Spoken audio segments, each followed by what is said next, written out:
اور نکمے پن کی وجوہات ہیں. پہلے دوسرے آدمی پہ آنے سے پہلے میں کہتا ہوں, جی اس پہ ذرا تفصیل سے. ایک تو پولیس والے جو ہیں مسلسل ڈھیلے پڑتے جا رہے ہیں. 2 سال میں اتنے افسر بدلے, اتنے آئی جیز تبدیل ہو گئے.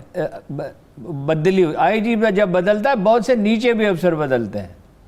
جب درجنوں افسر بدلتے ہوں ہر 4-6 مہینے کے بعد, اوسطاً 4-5 مہینے کے بعد, تو بدلی تو پھیلے گی نا. اور ویسے بھی اوورآل زوال ہے. تو یہ ان کے بلنڈر کی وجہ سے وہ بھاگا.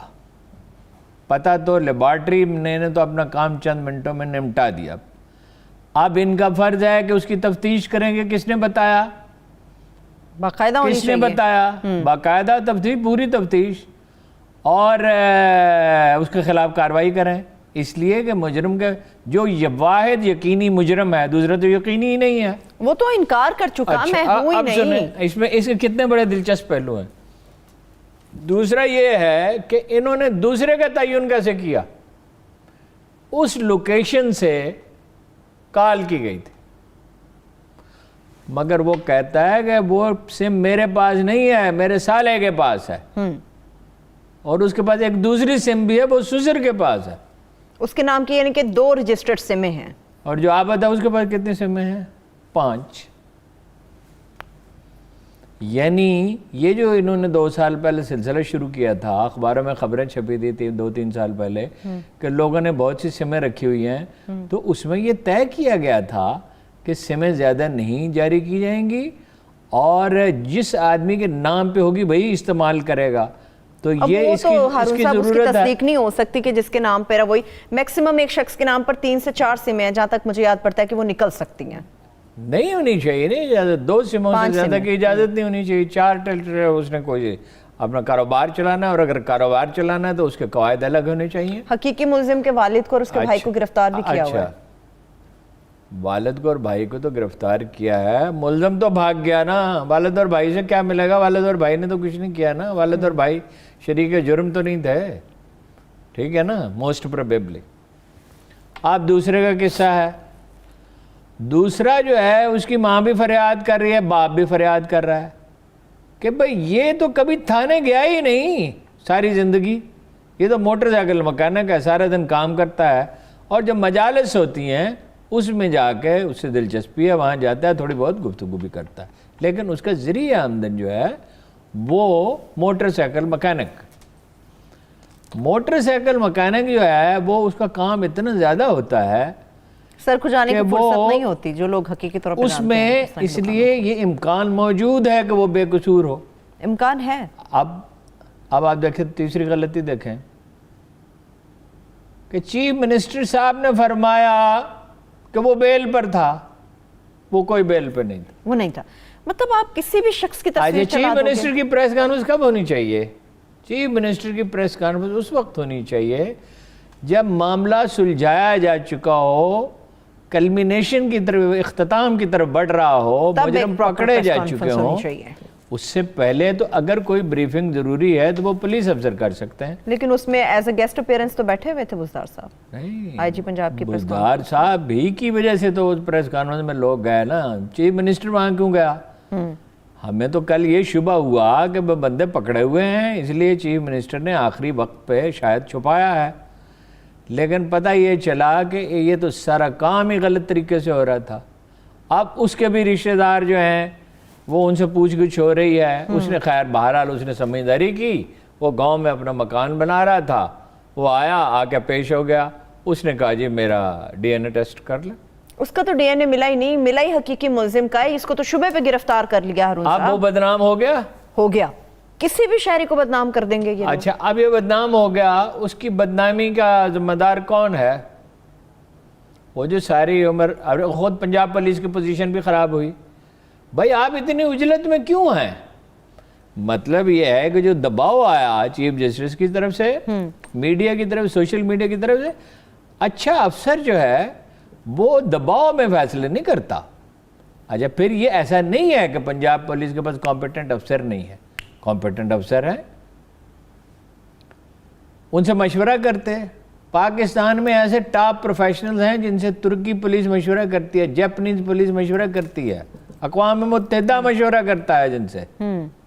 ٹھیک ہے, ہمارے افسر جو پولیس افسر جاتے ہیں دوسرے ملکوں میں, میرے موٹر وے والے کلیم امام جو نے سوڈان میں طویل عرصہ انہوں نے ڈیوٹی دی ہے, اور بہت سے لوگ جاتے ہیں, تو ہمارے پاس کمپیٹنٹ افسروں کی کمی تو نہیں تھی. کمی نہیں ہے. اچھا, ہو یہ رہا ہے کہ پولیس کے اندر جو ہے دھڑے بندی بھی ہے, گروپ بھی ہے. پولیس کے زوال کے کئی اسباب ہیں. بہت سے پولیس افسر تو کام کرتے ہی نہیں. وہ کیا کرتے ہیں؟ وہ ٹرانسپورٹ چلاتے ہیں, وہ پراپرٹی کا بزنس چلاتے ہیں. یعنی قبضہ مافیا. پراپرٹی کا بزنس کرتے ہیں, اس میں بعض قبضہ بھی مافیا بھی ہوں گے. یعنی جب آپ پولیس میں چلے گئے تو آپ کے لیے تو آسان ہے نا بھائی, تنخواہ کتنی ہوگی, اور تنخواہیں بھی بڑھائی ہیں. پنجاب پولیس کی بڑھائی ہے عمران خان صاحب نے. ضرورت ان کو پڑتی ہے نا کہ بھئی پولیس کام نہیں کر رہی, تو بجائے اس کے کہ اس کے اسباب کا تعین کریں, تنخواہیں بڑھا دیتے ہیں. شہباز شریف صاحب نے ایک دن پولیس والے سو کے اٹھے تو انہیں پتہ چلا کہ ان کی تنخواہیں شہباز شریف صاحب نے دگنی کر دی ہیں. اس میں جو لوگ ایڈمنسٹریشن کے معاملات کو سمجھتے ہیں, اس سائنس کو, وہ حیرت زدہ رہ گئے کہ بغیر انسینٹو سسٹم کو انٹروڈیوس کرائے بغیر دگنی کے 3 گنی کر دیتے ہیں. جو پرفارمنس دیتا اس کو ہر مہینے 2 بونس دے دیتے. اچھا ویسے لیکن یہ سب کی کیسے بڑھا دی بھائی؟ کوئی کام کر رہا ہے, کوئی نہیں کر رہا. پراپرٹی کا بزنس ایسا ہے کہ اگر آپ پولیس افسر ہیں تو ظاہر ہے آپ کے لیے آسانی ہے. وہ حضرت عمر نکلے نا, جناب ابوبکر صدیق نکلے نا جس دن جناب سرکار صلی اللہ علیہ وسلم کا وصال ہوا اور وہ آپ جانشین بنے, تو وہ ان کا پیشہ کیا تھا؟ کپڑا بیچتے تھے, تاجر تھے. تو وہ اپنا انہوں نے اٹھایا پیمانہ گز جسے کہا جاتا ہے, تو وہ چلے. تو جناب عمر ابن خطاب نے کہا کہاں تشریف لے جا رہے جناب والا؟ انہوں نے کہا اپنا کام کرنے کے لیے. انہوں نے کہا آپ تو مسلمانوں کے حاکم بنائے گئے, آپ کام کیسے کر سکتے ہیں؟ اور جب آپ کاروبار کریں گے تو دوسرا کیسے کاروبار کر سکے گا؟ ایک تو وہ خود صدیق اور ایسے دیانتدار اور نفیس انسان, پھر وہ امیر المومنین ہیں. لوگ جائیں گے موقع پا کر کپڑا بھی خرید لیں اور کوئی اپنی غرض ہے وہ بھی بیان کر دیں. اور یہ ہے کہ بھائی لوگوں کو شوق ہوتا ہے بڑے لوگوں سے ملنے کا, اور وہ تو بہت ہی بڑے تھے, اتنے بڑے تھے کہ جس کی کوئی حد ہی نہیں ہے. انبیاء کے بعد سب سے بڑے آدمی کہا جاتا ہے, صحیح کہا جاتا ہے. انہوں نے کہا پھر کیا کروں بھائی, کھاؤں گا کہاں سے؟ انہوں نے کہا جناب ہم آپ کو میٹنگ کرتے ہیں, آپ کا وظیفہ مقرر کریں گے. اور جو انہوں نے کہا ایک عام مزدور کے برابر. اب ڈیفینس میں اب تو رک گیا سلسلہ, پلاٹوں کی قیمتیں 50 لاکھ روپے تک بڑھی ہیں. اس لیے بڑی ہیں کہ روپیہ جو رکا ہوا تھا حکومت نے جو انسینٹیو دیا اس سے فائدہ اٹھا کے, تو پولیس والے پلاٹ بیچیں جو اس کام میں ہیں یا کام کریں. یہی بات ہے. یہ کلچر سارا پولیس کا تباہ ہو چکا ہے, اور پولیس اصلاحات سے کسی کو دلچسپی نہیں ہے, جو کہ ہونی چاہیے. ایک اور گروپ ہے جس کو بالکل دلچسپی نہیں ہے, جو اس میں رکاوٹ ڈالنا چاہے گا. بیان کریں گے. وہ ہیں ایم پی ایم این اے. اگر پولیس میں اصلاحات ہو جاتی ہیں اور سفارش نہیں چلتی, جیسے پختونخوا میں کسی حد تک ہوا تھا, ان کو سوٹ ہی نہیں کرے گا. یہ جو شاہ فرمان ہے, میں گیا ملنے کے لیے آئی جی پختونخوا سے, صلاح الدین صاحب سے, بڑے اچھے آدمی تھے. 2 بیٹے ان کے شہید ہوئے تھے اور بڑی اچھی ان کی پرفارمنس تھی. تو فرمان شاہ جو ہے نا گھبرا رہے تھے.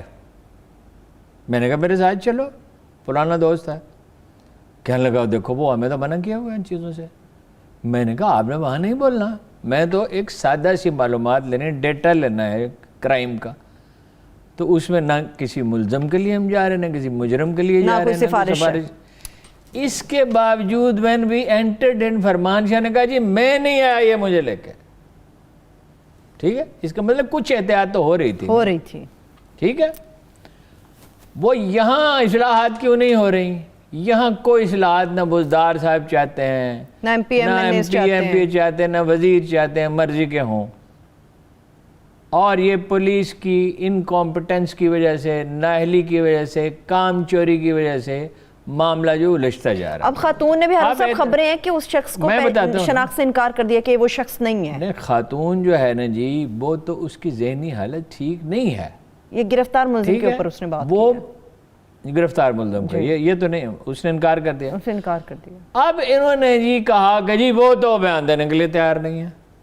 او بھائی بیان دینے کے لیے تیار نہیں, اللہ کے بندو, اس کے کسی بھائی کو میاں، اس کے میاں کو، اس کے کسی عزیز رشتہ دار کو جس کو وہ اپنا شفیق سرپرست سمجھتی ہو، جس سے بات کرنے کے لیے تیار ہے، اس کے ہاتھ تصویریں بھیج دو ملنے کے لیے۔ اگر وہ تیار نہیں ہے تو اس کا تو یہ طریقہ ہے۔ اب ہیں جناب ہمارے سی پی او صاحب، وہ کہہ رہے ہیں کہ جی میں تو بڑا کام کا آدمی ہوں اور میں نے یہ کیا اور وہ کیا ہے، اور لوگ کہہ رہے ہیں کہ ان کو نکالو۔ لوگوں کا ان کی تو اے سی آر جی آخری 7 سال کی جو ہیں وہ نیگیٹو ہیں۔ دونوں باتیں صحیح ہیں، وہ کام کے آدمی بھی ہیں، جن اضلاع میں وہ رہے وہاں ان کی پرفارمنس اچھی رہی، ٹھیک ہے۔ لیکن جب جنرل مشرف کے دور میں سسٹم بدلا اور یہ فیصلہ ہوا کہ اے سی آر تو سفاری سے بھی ٹھیک لکھی جا سکتی ہے، تو جنرل مشرف کے دور میں ان کی اے سی آر جو ہیں وہ نیگیٹو تھیں کچھ۔ اس میں یہ اصول طے پایا کہ 15% نمبر جو ہوں گے کسی بھی چیز میں یا اوورآل، وہ ہوں گے جو بورڈ فیصلہ کرے گا، اس کے ہوں گے۔ ان کو عدالت میں جانا پڑا، ٹھیک ہے نا جی۔ تو اسٹیبلشمنٹ ڈویژن نے یہی کہا۔ اب 2 پہلو ہیں، ایک طرف تو یہ ڈیلیور کرنے والا آدمی ہے، یہ بات درست ہے، ہم نے لوگوں سے پوچھا ہے، ٹھیک ہے، مگر جو بیان کا تو اتنا تبصرہ ہو چکا ہے، میں اس میں کوئی اضافہ تو نہیں کر سکا۔ بیان تو یہ فطری تھا، جو بچر کا بیان انہوں نے دیا اس پہ رد عمل فطری تھا، اس پہ انہیں معذرت کرنی چاہیے۔ ابھی تک وہ ڈٹے ہوئے ہیں، معافی انہوں نے نہیں مانگی ہے، دفاع کر رہے ہیں وہ تو، اور وہ کہہ رہے ہیں کہ میں لاہور کو بدل دوں گا۔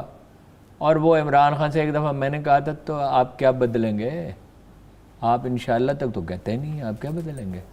چنانچہ جب آدمی دعویٰ کرے اور اللہ پہ بھروسہ نہ کرے تو یہ تو کوئی مناسب، یہ تو صحیح طریقہ تو نہیں ہے۔ انہوں نے اس کیس کو بگاڑ دیا ہے۔ امید ہے ویسے یہ ہے انشاءاللہ کہ وہ تصویر اس کی جو ہے وہ اتنی پبلک ہو چکی ہے، اور 2 لاکھ کی پوری فوج ہے پولیس کی پنجاب کے ایک گوشے میں، جب یہ چاہتے ہیں تو یہ کر لیتے ہیں، ٹھیک ہے، پکڑا جائے گا انشاءاللہ۔ لیکن جو بلنڈرز انہوں نے کیے ہیں، وہ کوئلو پائلو جو اس دور کا سب سے مقبول ادیب ہے، وہ یہ کہتا ہے زندگی میں اصل چیز غلطی نہیں ہوتی ہے، اہمیت غلطی کی نہیں ہے، اہمیت سبق کی ہے کہ وہ حاصل آپ نے سیکھا یا نہیں سیکھا۔ ٹھیک ہے، چلیں اگر تو سبق سیکھے ہیں تو سبحان اللہ، سارے لوگ سبق سیکھیں، میڈیا سمیت۔ میڈیا کو بالکل یہ نہیں کرنا چاہیے تھا۔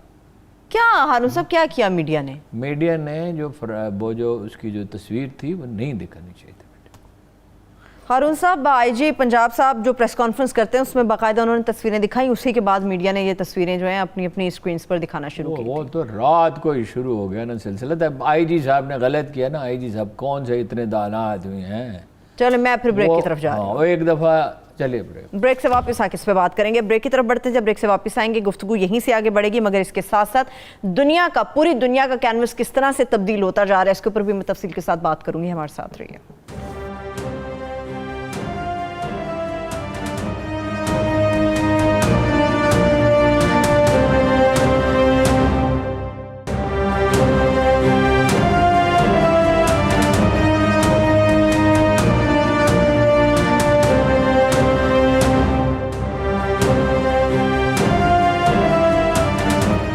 بریک کے بعد ایک بار پھر سے پروگرام میں ہم آپ کو خوش آمدید کہیں گے۔ ہارون صاحب، چائنا انڈیا کی تو ہم بات کر رہے ہیں اور کریں گے بھی، یہ اسرائیل کا کیا معاملہ ہے؟ سکوترا ایک جگہ، سکوترا ایک جزیرہ ہے امارات کے قریب، ٹھیک ہے، ایک تو بحرین نے تسلیم کر لیا، اور بحرین بہت قریب ہے پاکستان کے۔ عمان نے بھی اس کو بڑا اپریشیٹ کیا، عمان نے اس کی تعریف کی ہے، تو اس کا مطلب عمان بھی تسلیم کر لے گا۔ اب یہ سکوترا نام کا جو جزیرہ ہے، یہ اس میں بالکل ویسا ہی ایک مرکز بنا رہے ہیں موساد والے، اس کا اعلان کر دیا انہوں نے، چھپایا نہیں ہے۔ جیسے 5 آئیز کے نام پہ ہانگ کانگ میں ایک مرکز تھا، اور اس میں ایسے آلات نصب تھے کہ وہ روس تک کی جو کافی فاصلہ ہے اس کی جاسوسی کرتے تھے، ایسے الیکٹرانک آلات تھے۔ تو دنیا میں آلات تو بہت بہر، اور اسرائیلی انٹیلیجنس ایجنسی جو ہے وہ ظاہر ہے دنیا کی ٹاپ ایجنسیوں میں سے ہے۔ تو وہاں سے اندیشہ ہے کہ ایران اور پاکستان کی جاسوسی کی جائے گی۔ اچھا، اسرائیل کی طرف سے؟ اور پرپز کیا ہے امریکہ کا اور اسرائیل کا؟ پاکستان کو ڈی نیوکلرائز کرنا، پاکستان کے ایٹم بم کا ایٹمی قوت کی حیثیت سے خاتمہ، اس کے لیے وہ لگے ہوئے ہیں۔ اس کے لیے کہا جاتا ہے کہ بھٹو سے بھی وہ ناپسند کرتے تھے، یہ بات صحیح ہے، اگرچہ تحریک تو وہ جو چلی وہ الیکشن میں داندھی کے خلاف تھی، لیکن بہرحال وہ ایٹمی پروگرام کی وجہ سے بھٹو کو پسند تو نہیں کرتے تھے۔ اور ضیاء الحق کو جو انہوں نے قتل کیا تو اس کی بھی یہی وجہ تھی، مجھے تو اس میں کوئی شبہ نہیں امریکیوں نے قتل کیا اس کو یا اسرائیل نے کیا۔ نیوکلیئر پروگرام کو اس نے مکمل کیا تھا۔ اور غلام اسحاق خاں سے جو وہ نفرت کرتے تھے تو وہ اسی لیے کرتا تھا، غلام اسحاق خاں تو بارتھولومیو نے کہا تھا، جنرل حمید گل، جنرل اسلم بیگ، سید عابدہ حسین، فارن سیکٹری اور ایک اور صاحب وہاں موجود تھے، تو وہ اس نے کہا کہ بھائی یہ آپ ایٹم بم بنا رہے ہیں، مجھے وہ جملے بھی یاد ہیں، there is a duck in your backyard and you say it is not a duck، تو اس نے کہا when I say it is not a duck, it is not a duck، ٹھیک ہے؟ تو وہ جب باہر نکلا تو اس نے کہا مسٹر نیوک has gone mad، اس کو مسٹر نیوک کہا، مسٹر ایٹم بم، پاگل ہو گیا، مطلب پتہ نہیں اس کو ہم اس کے ساتھ کیا کریں گے، پھر اس کے خلاف سازشیں شروع ہوئیں، تو وہ تو خیر الگ کہانی ہے۔ ایک دفعہ ضیاء الحق سے اس نے کہا بارتھولومیو نے، بیٹھتے ہی کرسی پہ بیٹھتے ہی کہا ہم آپ کو اجازت نہیں دے سکتے ایٹم بم بنانے کی۔ ضیاء الحق ایک اور طرح کا آدمی تھا، وہ اٹھا، غلام اسحاق خاں کا تو صرف چہرہ سرخ ہوا نا، اسے نہیں فکر، وہ اٹھا، اٹھ کے اس نے کہا then there is no point for discussion۔ زبردست، ٹھیک ہے نا جی، کتنی ہم نے قربانیاں دی ہیں، ورنہ ہم سکم اور بھوٹان بنتے ہیں، اور ایک نے نہیں دی ہیں، کسی ایک پارٹی کا کنٹریبیوشن نہیں ہے، کئی ساری پارٹیوں کا کنٹریبیوشن، سبھی نے سپورٹ کیا اس کو۔ غلام اسحاق خاں کا بہت زیادہ کنٹریبیوشن ہے، بھٹو کا ہے، ضیاء الحق کا ہے، بہت سے لوگوں کا کنٹریبیوشن ہے، آغا شاہی کا ہے، سائنسدانوں کا ڈاکٹر قدیر کا ہے، ڈاکٹر سمرو مبارک بند کا ہے۔ ڈاکٹر قدیر اگر وہ سینٹریفیوج مشین جو ہے وہ نہ بنا دیتے، اور اس میں ہمارے اداروں کا ہے، وہ تو ہر ایک نے اپنے حصے کا کام کیا، بہت لوگ یہ کبھی لکھی ہی نہیں جا سکتی کہانی۔ مجھ سے کچھ سائنسدانوں نے کہا تھا کہ لکھ دو، بڑا اصرار کیا تھا، میں نے کہا حضور اس کا بینیفیشری تو انڈیا اور اسرائیل اور امریکہ ہی ہوگا نا، اگر صحیح معلومات دیں گے، اور اگر نہیں دیں گے تو اس کو لکھنے کا مقصد کیا؟ اب وہ کریں گے کیا؟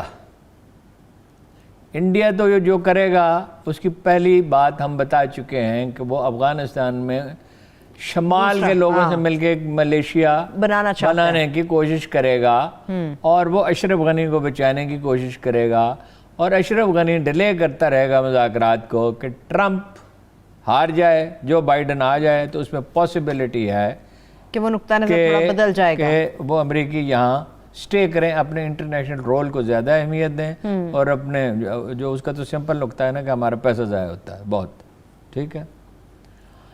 پاکستان میں مزید وہ یہ کریں، جو کچھ وہ کر رہے ہیں وہ ہمیں معلوم ہے، پختون تحفظ موومنٹ سندھ میں، جو علیحدگی پسندوں کی جو بہت تھوڑی سی تعداد میں ان کی حوصلہ افزائی، بلوچستان میں ان کی حوصلہ افزائی، $500 ملین بلوچستان کو خرچ کرتے ہیں، این جی اوز کی مدد۔ اب پیسہ تو آتا ہے اسکینڈینیویا سے، یورپ سے، لیکن ہو نوز کہ وہ کس کا پیسہ ہے، انڈیا کا ہے، اسرائیل کا ہے، امریکہ کا ہے، سی اے کا ہے، این جی اوز کی۔ جرنلسٹوں میں ایسے لوگ پیدا ہو گئے ہیں جنہوں نے ساری عمر ایک ہی کام کیا، کسی نہ کسی طرح پاپولیرٹی حاصل ہو جائے، محنت کی، اچھا کیا، مطلب میں یہ نہیں کہتا کہ ساری چیزیں انہوں نے بری کی، محنت مشقت کے بغیر پاپولیرٹی نہیں ہوتی، ہر بیت جتنے مرضی سے۔ اب وہ کہتے ہیں ہمیں نامقبولیت گوارا ہے مگر ہم اسرائیل تسلیم کرنے کی حمایت کریں گے۔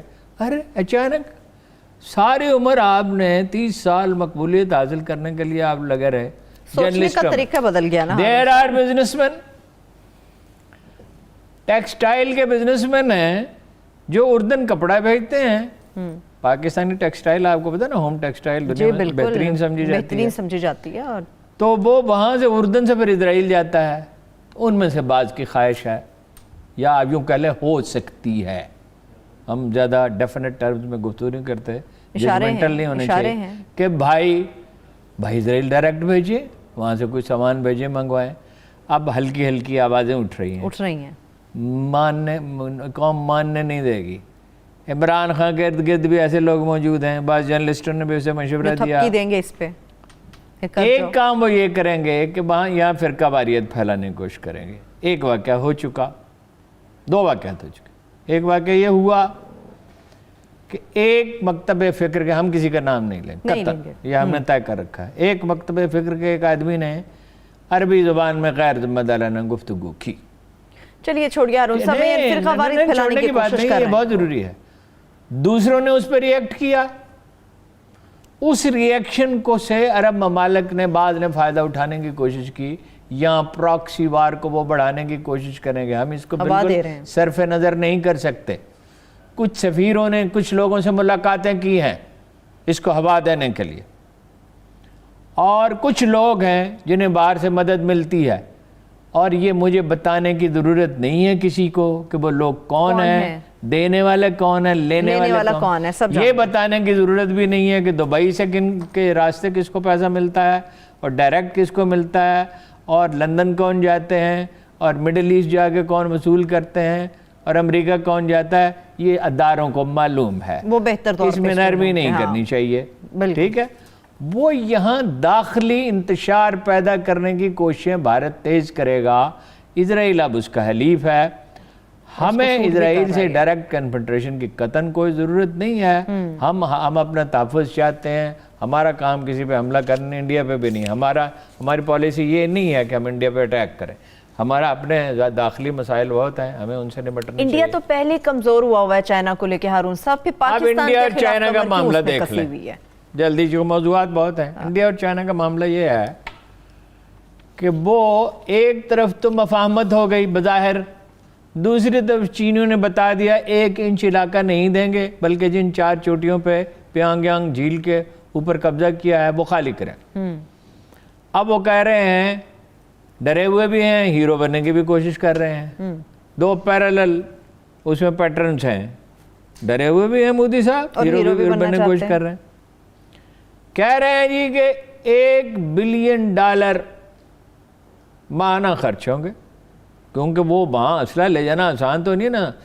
ٹرکوں کے قافلے اپریل سے اکتوبر تک جائیں گے, اکتوبر کے بعد تو بہت شدید برفباری ہوتی.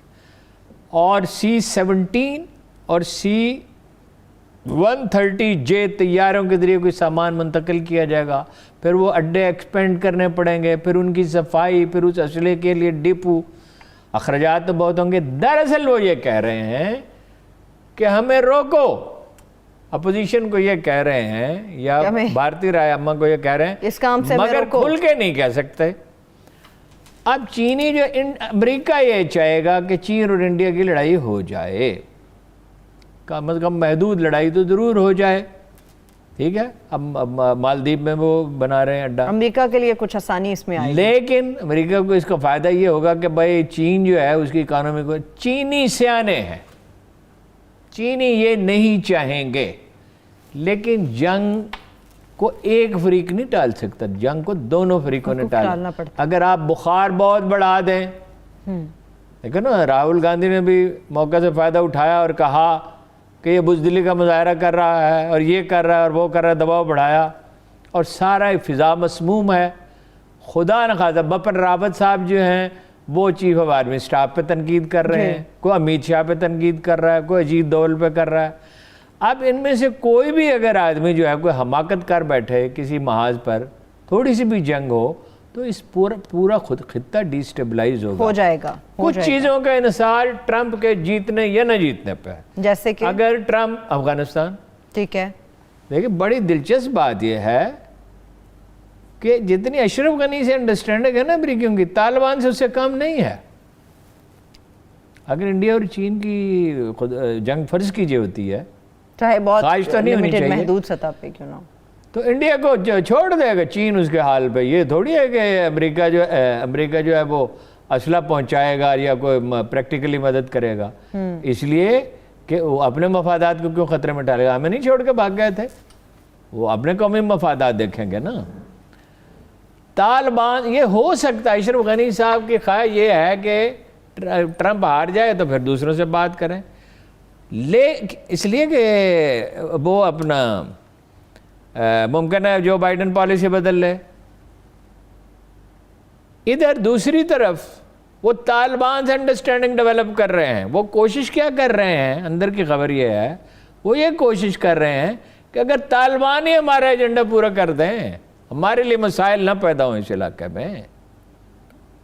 دیکھیے بجٹ کے لیے تو طالبان کو بھی غیر ملکی مدد کی ضرورت ہوگی, نہ زراعت ہے نہ صنعت ہے, انہی سے ڈیل کر لیں. اس کو بھی رول آؤٹ نہیں کر سکتے. ایک پیچیدہ صورتحال ہے, علاج تو اس کا وہاں کنسنسس گورنمنٹ ہی ہے. ٹھیک ہے, مڈل ایسٹ جو ہے اس میں صورتحال الجھتی جا رہی ہے. ہاؤس آف سعود میں اختلافات ہیں, اب شدید ہو گئے. اب باب وڈورڈ دا فیمس جرنلسٹ جس نے نکسن کا سکینڈل بے نقاب کیا تھا, اس نے کتاب لکھی ہے ڈونلڈ ٹرمپ پہ, اور اس میں لکھا ہے کہ میں نے اس کو کئی دفعہ بچایا, محمد بن سلیمان کو. اچھا جی, اور کانگریس خلاف ہے, اس کے سینٹ خلاف ہے. ایک بڑی وجہ خشوگی کا قتل ہے, اس لیے کہ خشوگی برٹش اور امریکن انٹیلیجنس سے اس کے رابطے تھے.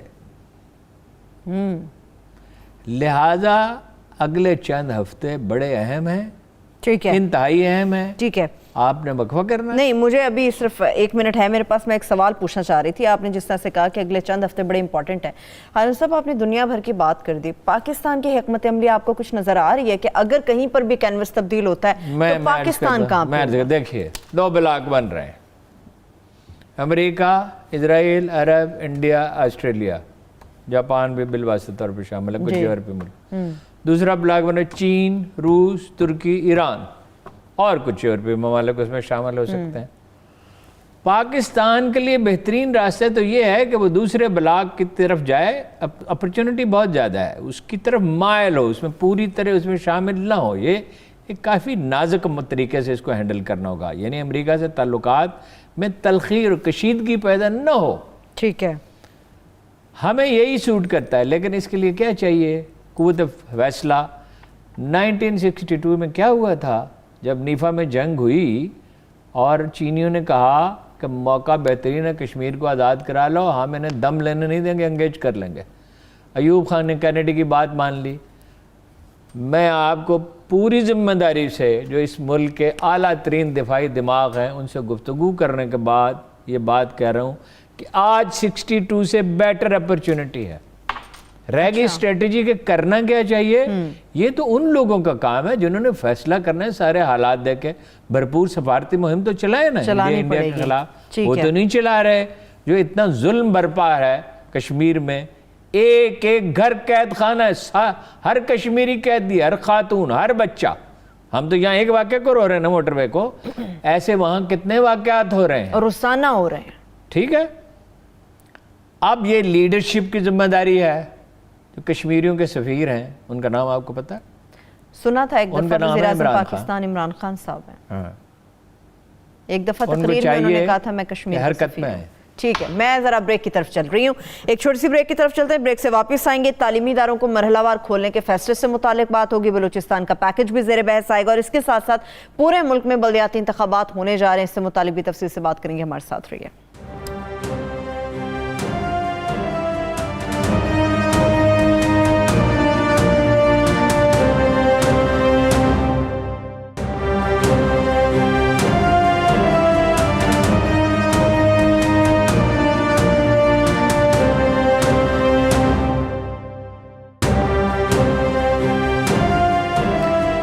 بریک کے بعد ایک بار پھر سے پروگرام میں ہم آپ کو خوش آمدید کہیں گے. ہارون صاحب, پورے ملک کے بلدیاتی انتخابات سے متعلق بات ہوگی, مگر بلوچستان کے پیکج کا اعلان ہونے والا ہے, یہ آپ نے بتایا. اس اعلان میں, اس پیکج میں ہوگا کیا؟ خبر تو آپ نے دے دی, تو آپ نے بتایا نا کہ پیکج کا اعلان ہوگا, مگر اس پیکج میں ہوگا کیا؟ قاسم سوری صاحب جو ہیں وہ بہت عرصے سے کہہ رہے تھے عمران خان صاحب سے کہ صوبے کے لیے کچھ خصوصی امداد کا اعلان کریں اور اس کے مسائل پہ ذاتی طور پہ توجہ دیں. جو صحیح کہہ رہے تھے, توجہ دینی چاہیے, اس لیے کہ پاکستان کا مستقبل ویسے تو ہر صوبے سے وابستہ ہے, کسی ایک خاص جگہ سے نہیں ہے, لیکن کراچی اور بلوچستان سے زیادہ وابستہ ہے.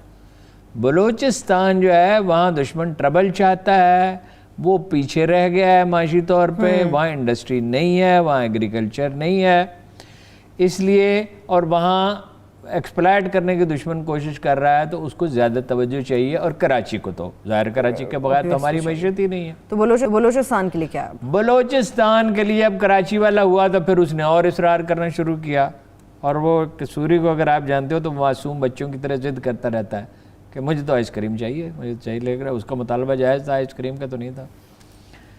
تو چنانچہ خان صاحب نے اس سے وعدہ کر لیا، اس کے ساتھ لے کے گئے اور لوگوں کو لے کے گئے، دورہ کیا، پرائرٹیز فکس کی جا رہی ہے، منصوبہ بن رہا ہے۔ ٹھیک ہے، اس میں انہوں نے سیریسنس دکھائی اپنا وعدہ پورا کرنے میں، اور اسد عمر سے کہا کہ سوری کے ساتھ جاؤ بلوچستان۔ اب دیکھیں جی بلوچستان کے مسائل کیا ہیں۔ سب سے بڑا مسئلہ تو بے روزگاری ہے بھائی، 40 50 60 100 کلومیٹر کے فاصلے پہ 40 گھروں کا ایک گاؤں ہے۔ تو بڑی سڑکیں تو بن گئی، اچھا ہوا، پہلے تو 4 اضلاع باہم کنیکٹڈ ہی نہیں تھے، اچھا ہے کہ چھوٹی سڑکوں کی ضرورت ہے۔ بجٹ میں اس کا حصہ 6% تھا، 9% ہوا، اس میں اور اضافہ ہونا چاہیے 1-2% کا، اور ان دیہات کے لیے کوئی منصوبہ بننا چاہیے، کوئی ہینڈی کرافٹس بنائیں، کچھ کریں، کوئی چھوٹے موٹے کام۔